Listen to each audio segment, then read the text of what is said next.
Hello and welcome in अंतर्दृष्टि education. आज का हमारा टॉपिक है भारतीय अर्थव्यवस्था। भारतीय अर्थव्यवस्था, इंडियन इकोनॉमी, जिसे हम कहते हैं भारत की अर्थव्यवस्था। अर्थव्यवस्था से हम क्या समझते हैं कि अर्थव्यवस्था एक ऐसी चीज़ है जो किसी भी देश के लोगों को उनकी जो आजीविका रहती है उसको प्रदान करता है। एक देश में किसी भी देश में सबसे जो महत्वपूर्ण चीज़ होती है वो है उसके उद्योग, कृषि, जो लोगों को उनकी आय प्रदान करती है। तो भारत की अर्थव्यवस्था यही एक योगदान देती है। भारत की अर्थव्यवस्था के बारे में पहले जानने से पहले हम पहले भारत के बारे में थोड़ा जान लेते हैं। भारत जो प्राचीन काल से ही सोने की चिड़िया जो जिसे कहा जाता है, उसका एक मुख्य जो सबूत हमें मिलता है वो हमें इस वाक्य से मिलेगा जो कहा है विक्टर अलेक्जेंडर ब्रूस, जो 1894 में ब्रिटिश इंडिया के वायसराय थे। उन्होंने कहा कि भारत हमारे राज्य की धुरी है। भारत हमारे राज्य की धुरी है और यदि हमारे साम्राज्य का कोई राज्य अलग हो जाता है तो हम जीवित रह सकते हैं। यदि हमारे साम्राज्य का कोई राज्य अलग हो जाता है तो हम जीवित रह सकते हैं, लेकिन यदि हम भारत को खो दें तो हमारे साम्राज्य का सूर्य अस्त हो जाएगा। इससे हम समझ सकते हैं कि भारत की महत्ता कितनी। भारत शुरू से ही देशों में सोने की चिड़िया, विश्वगुरु इस नामों से जाना जाता था, लेकिन जैसे ही 1600 ईस्वी में ब्रिटिश ईस्ट इंडिया कंपनी जो कि भारत में आई, उसका मुख्य उद्देश्य व्यापार ही था। लेकिन जब 1757 में प्लासी का युद्ध हुआ तो उन्होंने इस देश का आर्थिक शोषण करना शुरू कर दिया। सन 1600 से 1950 तक, जब तक कि भारत पूरी तरीके से आज़ाद नहीं हुआ है, जब तक कि भारत का संविधान लागू नहीं हुआ, तब तक भारत में कई उद्योग, जिसमें मुख्यतः बंगाल का सूती उद्योग और 1907 में जो खुला Tata iron and steel corporation, इसको जिसे हम जानते हैं जो जमशेदपुर में है, जो झारखंड में आता है अभी। तो हम ये समझ सकते हैं कि ये कितना महत्वपूर्ण है। इन्होंने अपनी मुख्य भूमिका निभाई है भारत के विकास में। जो भारत में जो अंग्रेजों का जो मुख्यतः व्यापार का जो केंद्र था वो था सुएज नहर के माध्यम से जो व्यापार करते थे, वो उनका मुख्यतः जो मार्ग था व्यापार का। तो भारत शुरू से ही कृषि पर निर्भर रहा है। कृषि भारत की आत्मा कही जाती है। भारत में शुरू से ही कृषि भारत की अर्थव्यवस्था के बारे में हम कुछ चीज़ें जान लेते हैं कि भारत की अर्थव्यवस्था एक मिश्रित अर्थव्यवस्था है। मिश्रित अर्थव्यवस्था क्या चीज़ होती है कि जब भारत में निजी और सरकारी दोनों मिलकर योगदान देते हैं भारत के विकास में, तो उसे कहते हैं हम मिश्रित अर्थव्यवस्था। यानी प्राइवेट और गवर्नमेंट दोनों ही अथॉरिटी इंडिया के अर्थव्यवस्था यानी इकोनॉमिक्स को बढ़ाने में योगदान देती है। अर्थव्यवस्था की जो शुरुआत हुई थी वो थी 1956 में, जब 1956 में भारत में मुख्य रूप से संसद के औद्योगिक नीति प्रस्ताव पारित हुआ था। औद्योगिक नीति प्रस्ताव जो पारित हुआ उसमें भारत की अर्थव्यवस्था के बारे में मिश्रित अर्थव्यवस्था की शुरुआत की गई। भारत सबसे तेज आगे निकलने वाली अर्थव्यवस्था मानी जाती है, जिसे विश्व में 5वीं सबसे बड़ी अर्थव्यवस्था कहा जाता है। 5वीं सबसे बड़ी अर्थव्यवस्था से आप क्या समझते हैं कि जो अर्थव्यवस्था का जो आंकलन है वो किस आधार पर किया जाता है? अर्थव्यवस्था का आंकलन किया जाता है हम जीडीपी के रूप में। अब जीडीपी क्या होती है ये हम आगे पढ़ेंगे, लेकिन मैं आपको यहाँ पर एक चीज़ बता दूँ कि भारत की अर्थव्यवस्था है उसका जीडीपी 9.1 2019 में आंका गया था। 2019 की रिपोर्ट में 9.1 आंका गया है।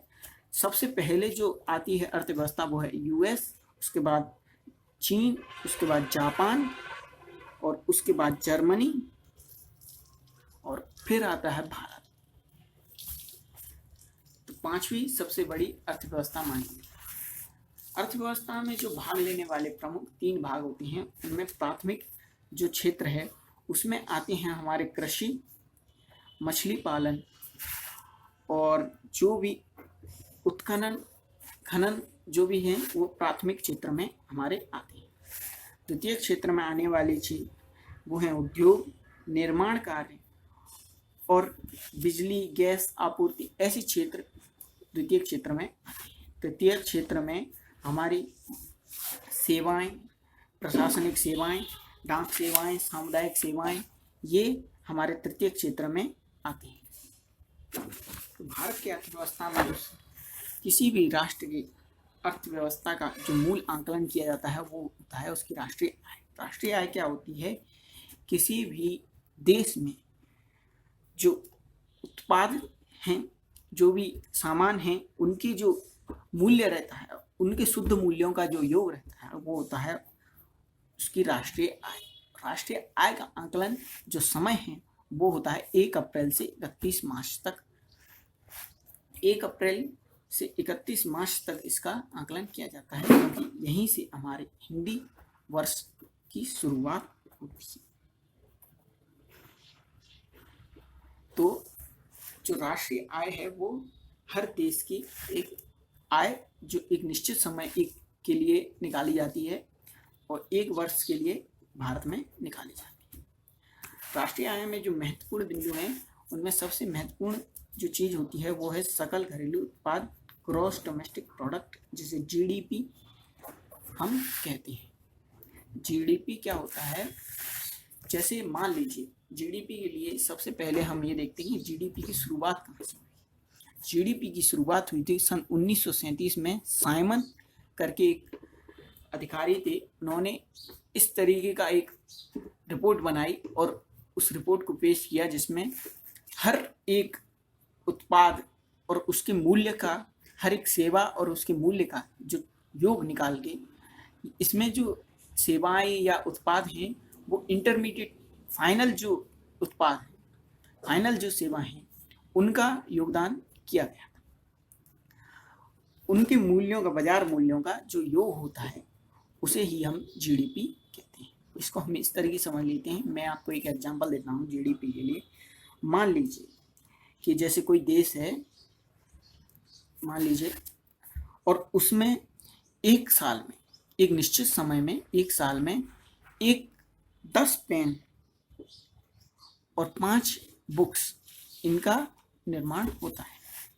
अब 10 पेन का मूल्य मान लीजिए 100 रुपये और 5 बुक्स का मूल्य मान लीजिए 50 रुपये, तो उसका टोटल कितना हो जाएगा? आए 150 रुपये। ठीक है। और अब तक जब से जीडीपी का गणना शुरुआत हुई है तब से अब तक उसकी जो आय जीडीपी रही थी मान लीजिए 1000 रुपये, तो उसका जो जीडीपी हो जाएगा वो हो जाएगा 1150 रुपये। तो ये होती है जीडीपी। इसे हम इस तरीके से समझ सकते हैं।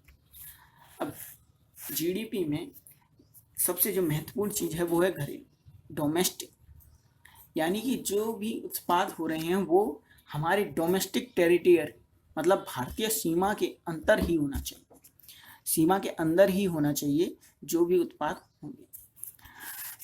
यहीं पर अपना दूसरा जो आता है टर्म, उसे कहते हैं हम भारत सकल राष्ट्रीय उत्पाद, यानी ग्रॉस नेशनल प्रोडक्ट, जीएनपी इसके नाम से भी जाना। अब जीएनपी और जीडीपी में अंतर क्या है? इसमें राष्ट्रीय शब्द आ गया। अब राष्ट्रीय शब्द से हम क्या समझते हैं कि देखिए, जैसे फॉर सपोज के लिए आप मान लीजिए कि अक्षय कुमार है। अब अक्षय कुमार के पास एक होटल है विदेश में, दुबई में एक होटल है, और उससे उसकी कुछ आय हो रही है। लेकिन अक्षय कुमार तो है तो इंडियन ही, तो जो आय रहेगी वो किस में जुड़ेगी? वो तो भारत में ही जुड़ेगी। तो वो जो आय है अगर उसको अपन जीडीपी में ऐड कर देते हैं तो वहाँ से अपने पास निकलता है राष्ट्रीय सकल राष्ट्रीय उत्पाद, जीएनपी। अब जैसे मान लीजिए किसी विदेशी है, कोई भी विदेशी, जैसे मान लीजिए जेफ बेजोस, और उसका उद्योग भारत में है, तो अब उसके द्वारा जो आय होगी वो तो जैब वैसे उसको जाएगी, भारत को थोड़ी ना जाएगी। तो वो आय क्या होगी, हमको इसमें से माइनस करनी पड़ेगी, क्योंकि हम क्या जो मुख्यतः क्या निकाल रहे हैं, राष्ट्रीय उत्पाद की आय निकाल रहे हैं। यानी कि इसमें राष्ट्रीय शब्द का बहुत महत्व और जीडीपी में घरेलू शब्द का महत्व। यहाँ पर अब हमारी नेक्स्ट टर्म आती है शुद्ध घरेलू उत्पाद। अब शुद्ध यानी कि नेट डोमेस्टिक प्रोडक्ट। नेट का क्या मतलब रहता है कि जब भी जीडीपी होगी और उसमें से अब मान लीजिए डेप्रिशिएशन एक यहाँ पर नया वर्ड आएगा। डेप्रिशिएशन को अगर हम माइनस कर देते हैं तो हमारे पास नेट डोमेस्टिक प्रोडक्ट आ जाता है।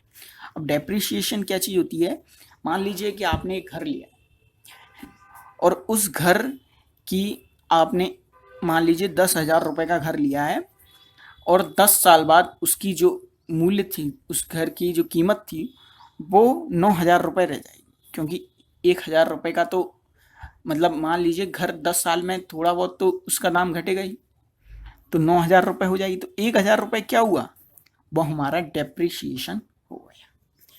तो अगर हम जीडीपी में से डेप्रिशिएशन को माइनस कर दें, इसी तरीके से हर उत्पाद का एक डेप्रिशिएशन वैल्यू रहता है। उस उत्पाद की डेप्रिशिएशन वैल्यू को जीडीपी में से अगर हम माइनस कर देते हैं तो हमें शुद्ध घरेलू उत्पाद मिल जाएगा, यानी नेट डोमेस्टिक प्रोडक्ट मिल जाएगा। इसी तरीके से शुद्ध राष्ट्रीय उत्पाद भी ज्ञात करते हैं। अगर हम जीएनपी में से डेप्रिशिएशन को घटा देंगे तो हमें शुद्ध राष्ट्रीय उत्पाद मिल जाएगा। अब इस तरीके से हम ये चारों टर्म को समझ सकते हैं। अब देखिए अगली जो टर्म आती है वो हमारी आती है वैयक्तिक आय। वैयक्तिक आय क्या होती है, पर्सनल इनकम। पर्सनल इनकम क्या होगी, अगर हम जीडीपी, जो हमारी टोटल जीडीपी रहेगी और जो हमारी नेशनल इनकम रहेगी उसको देखते हैं, और जब हमारी नेशनल इनकम से जनसंख्या जो हमारी रहती है उसका डिवीजन करेंगे तो हमारी वैयक्तिक आय यानी पर्सनल इनकम मिल जाए। यहाँ पर हमारे जो भी हैं चीज़ें समझें। राष्ट्रीय आय का जो भारत में सबसे पहले अनुमान लगाया था वो सन 1868 में दादा भाई नौरोजी ने लगाया था, जिन्होंने एक बुक लिखी थी poverty and un-British rule in India. इसमें उन्होंने जो भारत के जो लोगों की जो प्रति व्यक्ति आय बताई थी वो वार्षिक वो बताई थी 20 रुपये। मान 20 रुपये सन 1868 में ये उन्होंने बताई। इसके बाद एक और व्यक्ति आए डॉक्टर V.K.R.B. राव, जिन्होंने 1951 में जो भारत की कुल आय थी नेशनल इनकम उसे बताया था 8,650 करोड़ रुपए, और जो प्रति व्यक्ति आय बताई थी उन्होंने बताई थी 246.9 रुपए, जो बताई थी उन्होंने भारत के प्रति व्यक्ति की आय। अब राष्ट्रीय आय के आंकड़ों का जो संकलन करने के लिए सरकार ने केंद्रीय सांख्यिकी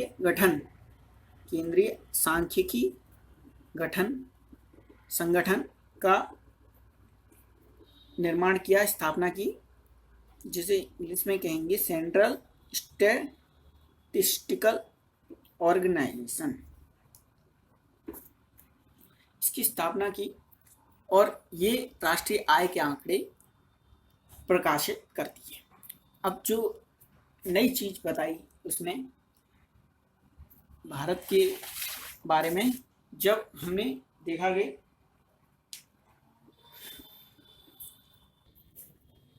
भारत में जो नियोजित विकास का प्रारंभ जो हुआ वो माना जाता है 1951 में,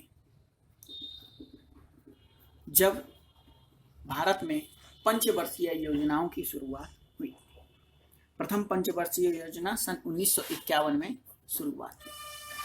भारत में सन 1934 में एक व्यक्ति थे सर एम विश्वेश्वरैया,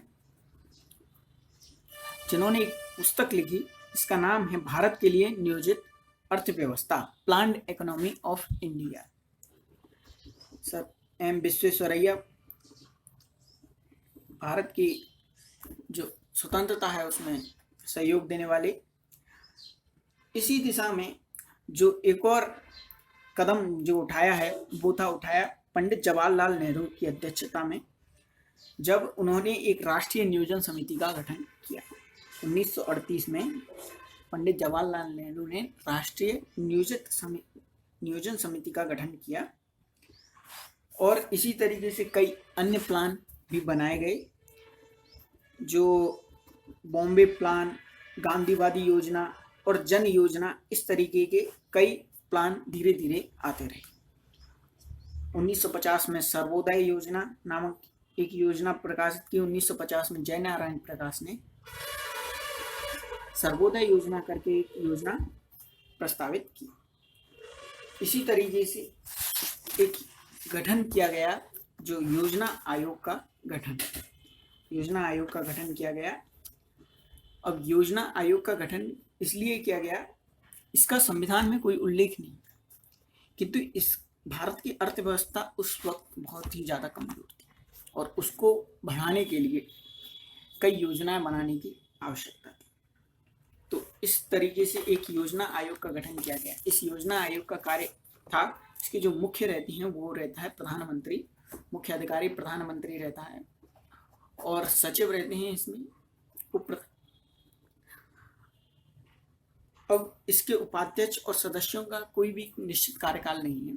इसका कार्य ये है कि ये देश के जो भी भौतिक, पूंजीगत एवं मानवीय संसाधनों का अनुमान लगाना, प्रधानमंत्री को सलाह देना किस तरह की योजनाएं बनाएं, समय समय पर योजनाओं का आंकलन करना, योजनाओं की सफलताओं पर चर्चा करना और अपनी राय केंद्र सरकारों को, राज्य सरकारों को देना जब मांगी जाए।